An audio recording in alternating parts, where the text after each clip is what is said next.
You know, so tell it's me like one of us. That. It's one of us, isn't it? Because Ogbomoso, we don't agree at all. We don't agree. You know, we don't settle for less. We don't settle for less. Tell them. You better know now. You better know. Omakin Ogbomoso. I feel good this morning.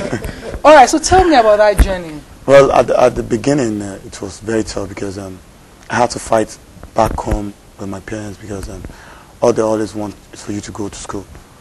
Notably, if you notice, all Ogbomoso people, you have to go to school. Yeah. There is nothing you want to do. You just have to go to school. So my dad is very, very pertinent about going to school. And when I'm writing my songs or writing some other things, because I write a lot, there was a time you're doing something about hibiscus here, and I write. I wasn't responding anyway. I wrote to you. You wrote to me. Yeah, but I can't believe you wrote to me and I didn't respond. Yeah. Who was in charge at that time? If you can remember about hibiscus novel, Popular hibiscus. Whoever wrote in, we got the novel, and I did wrote in. But there were a lot of people who wrote in nice. You know? No problem. But I took it personal then. You took it personal. Oh my God, what can I do to make amends? No, it's okay now. Now that I know you're one of mine. You're my sibling, so no problem. Oh my God, who else is holding something against me about that? So like I was saying, so it was very difficult for me to write because like 6 years at home, I don't sing at home.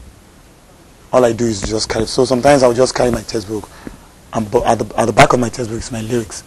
So once my parents leave the house, I will sing a little bit. But once my neighbor is around, I'll sing to them. And they'll go to studio and do these things. And you sound very good. And it goes like that from time to time. So it gets to a stage where I write for people. I go with them to the studio, participate on their own song. But 2000, I decided that I can actually do this for myself. So I was given, I can remember 12,000 naira to go to Ikoyi and buy another jam phone. And I decided, this time around, I don't know what will happen after this jam phone. So I was very, very close to Obalende, and I turned back, and I went to the studio, and I gave the money to my producer, Kabasa, and we did the first song, 2000, which was titled Little Money. And from Little Money, we got to Made Them Talk. From Made Them Talk, we got to Rogadi Baba. From Rogadi Baba, I released an album. From that album, 2000 and Gongwaso. And that's the story. And that's the story. I mean, the more I listen to you, the more the more respect I have for you. You know, you just took that. What went off in your head? Because I've gotten I gained admission into OOU to study banking and finance. I don't want to. All I want to do is to go to school and study law and become a lawyer. There are some other universities like that, and I believe, because I heard from people that LASU is best in law, I want to go to LASU to study law. That is the dream I nurtured for years, because most of my colleagues have been to school, some have been a graduate, some are back in the house and all that. But I just want to be a lawyer. But I know that I have this passion for music. I know I can sing. I know I can write. But there is not, that opportunity is not just there. And the music to me is like secondary, because I have that law career that I really want to pursue, and it's not forthcoming. So it just got to that day, and I was like, okay, I've been paying so much attention to this law career and so on, and it's not coming forth. Everything is not happening for me. Why not let me try these other things that I have, and let me see how it's going to work.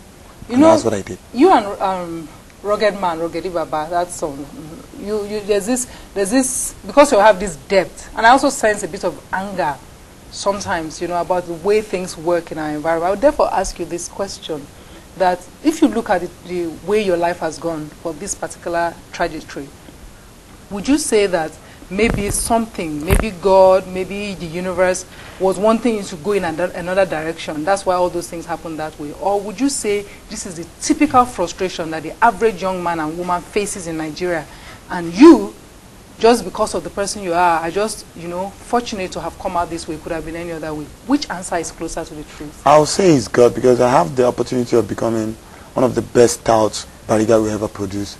I didn't. I left that. One of the best touts Bariga will ever produce. Because you can talk about the top shots in Bariga, and I've rolled with them.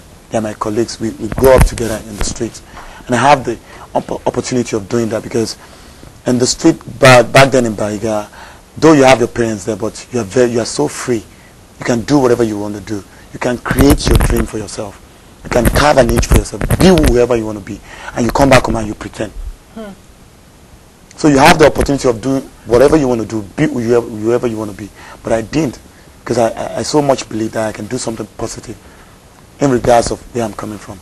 So God has always shown me that He has something at stake for me.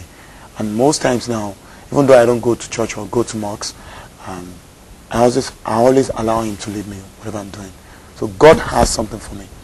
I so believe that. I so believe that. Nice. I know that the nice, you know, the name is, you know, the nice stands for the 9 days it takes you to write songs. So that's the nine part of the nice, you know. Now that this has happened, of course, a lot of attention is on you. Everything is going to take off from here. In what direction would you like for it to take off? Well, like I said earlier, I'll always allow God to lead me in whatever I'm doing. But I'm a kind of person who come from a polygamous family of 5 wives, 9 children. But my dad always told me that this is not the kind of thing I want for myself. But destiny always has a way of getting the better of you. So if you one day become a grown-up man, be a father that will love your family, and don't marry 2 wives. Me, I don't want this for myself, but it happens. So that gave me a lot of courage, and that tells me that as a man, you have to be able to do something for yourself and be a hero, because you have your wife, your child, your mother, your father, and your siblings that are looking up to you. So you have to be able to do something for yourself and have a dream. Right. Professionally, where are you going? Professionally, it just started anyway. Revelation of the Year, best male vocal performance of the year. I intend to be the first Nigerian that will bring home Grammy in Nigeria. Oh. Aside that, I want people to see Nigerian as a, when they talk about Nigeria, they should see Nigerian as an emblem of music. And aside that, our language, our local language, is not a barrier. People believe I can speak English. Sometimes when they look at my profile, they believe I can speak English because maybe probably they see that I drop out of school and some other things like that. But I decided to use Yoruba. It's all negativity that may be part of it. That this is my mother tongue, and God has created this language for me to use. So what is the problem? English is not our language. It's been forced on us. Right. So if I can use my local dialect, I will use. I'll go. The sky is just the beginning. In any case, you can't speak English, and that's just by the way. But your language is whom you are. Yeah, definitely. And don't worry. Throughout my career, I've been told you have a Nigerian accent, as if it's an insult, and you should speak with some other kind of accent. And I've always said to them, "This is whom I am. Take it or leave it." I've lost jobs, but I know where I'm going. Yeah. And I can only imagine where you are going. Wherever it is, I'm with you, and we're bloody proud of you. Thank right, you. people? Thank you.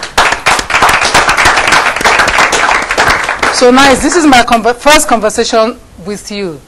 Remember that when you win that Grammy, give me first interview. Okay. All right? Okay. I'll do that. Give me first interview. Okay.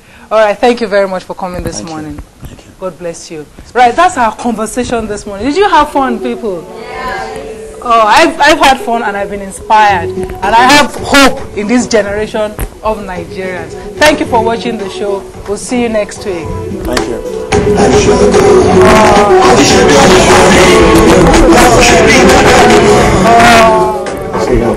I am so sorry about people like this. So many letters coming. Those are the people who saw them out. You know? How do you do this dance now? How do you do it and be cool? Show me.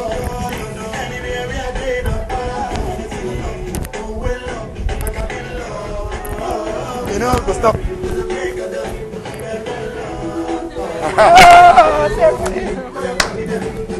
Frankie, how you doing? Okay now. From now till eternity. Anywhere I day now.